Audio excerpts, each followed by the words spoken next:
मां जेका हस्ती आहे, पर आउं सम्झां थो त ही जेका आहिनि ही उहे माऊं कोन्हनि के, उहे ही ॾाइणूं आहिनि जेके पंहिंजा बच्चा पाण खाइण वारियूं हूंदियूं आहिनि। ऐं उन खां अलावा वधीक जेके दरिंदो सिफ़त आहिनि उहे औरतूं आहिनि, उहे अताई डॉक्टरियाणियूं आहिनि ऐं उहो जेको ॿार कढी उछलाइनि थियूं। हींअर कुछ वेशी दरिंदियूं जेके नाजायज़ तेलू रखी ॿार ॼणियो जेके किचरनि में कुझु जानवरनि जे हवाले करे फची करे हलियूं थी वञनि।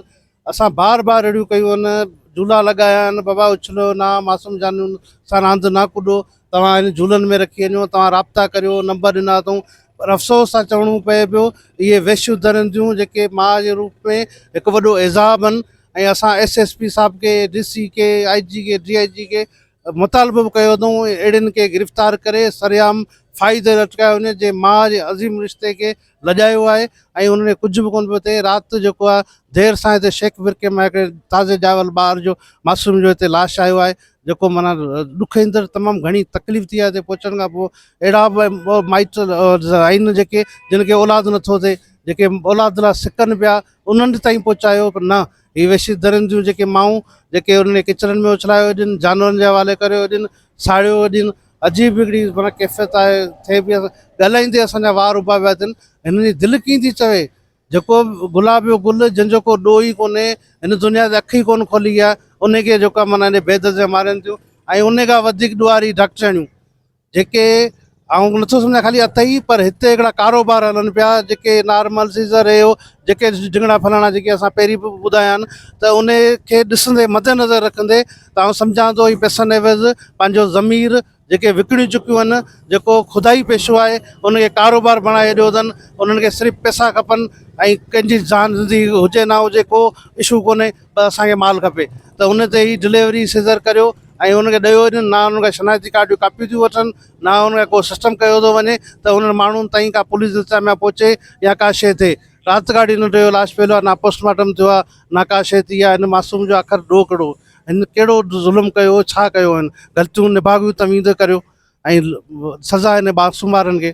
ॿ अहिड़ा ई लावारिस लाश जेके हिते मुंहिंजा सिफ़ती टीम खां पुछूं था त उहे कंहिंजा आहिनि ऐं ॿार जे हवाले ते। जी भाईजान, तमामु घणी महिरबानी तव्हांजो। ऐं नौमौलूद ॿार मिलण जो सिलसिलो काफ़ी अरसे खां हलंदड़ आहे, जंहिंजे सिलसिले में असां काफ़ी अर्सो टाइम पहिरीं DG हेल्थ, सेशन जज या जेके बि आला अमलदार आहिनि उन्हनि खे असां जेको दरख़्वास्तूं रिटन में ॾिनियूं हुयूं। कुझु टाइम जे लाइ इहो सिलसिलो रुकिजी वियो हो ऐं ऑपरेशन थियो आहे अथई डॉक्टरनि जे मथां। उन खां बाद में जो गुज़िरियल 2-3 सालनि खां वठी हीउ सिलसिलो रुकजण जहिड़ो कोन्हे को। इन ई सिलसिले में असांखे हिन साल हलंदड़ साल में घटि में घटि 8 खां 10 जेके लाश वरी मिली चुका आहिनि नौमौलूद ॿारनि जा। पर जेको तव्हां चयो त मां जेका हस्ती आहे, पर आउं सम्झां थो त ही जेका आहिनि ही उहे माऊं कोन्हनि के, उहे ही ॾाइणूं आहिनि जेके पंहिंजा बच्चा पाण खाइण वारियूं हूंदियूं आहिनि।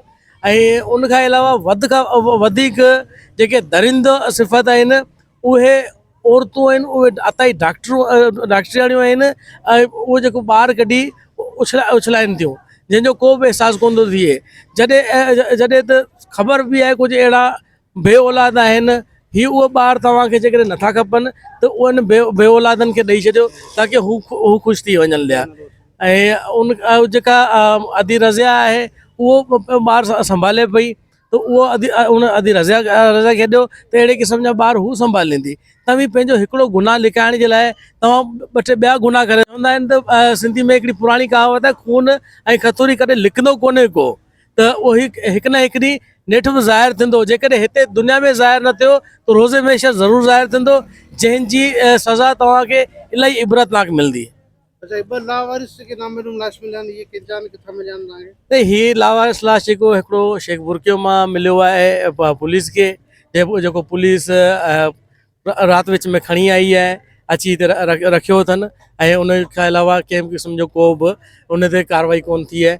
ऐं शनाख़तीअ लाइ बि कंहिंखे कोन ॿुधायो अथनि त या सोशल मीडिया ते या प्रिंट मीडिया ते या इलेक्ट्रॉनिक मीडिया ते कंहिंखे कंहिं क़िस्म जी का इतला कोन ॾिनी अथनि त हीअ शनाख़्त थी सघे। त हाणे उहो सर्द खाने में पियो आहे, अॼु उनखे ॿियो ॾींहुं थी हलियो आहे। ऐं सभिनी खे ख़बर आहे त सोशल मीडिया जो दौरु आहे। जेकॾहिं सोशल मीडिया ते ईअं तस्वीरूं रखंदासीं त उनजी शनाख़त थींदी, माइट मिलंदा, त उहो वारिसनि जे हवाले कयो वेंदो।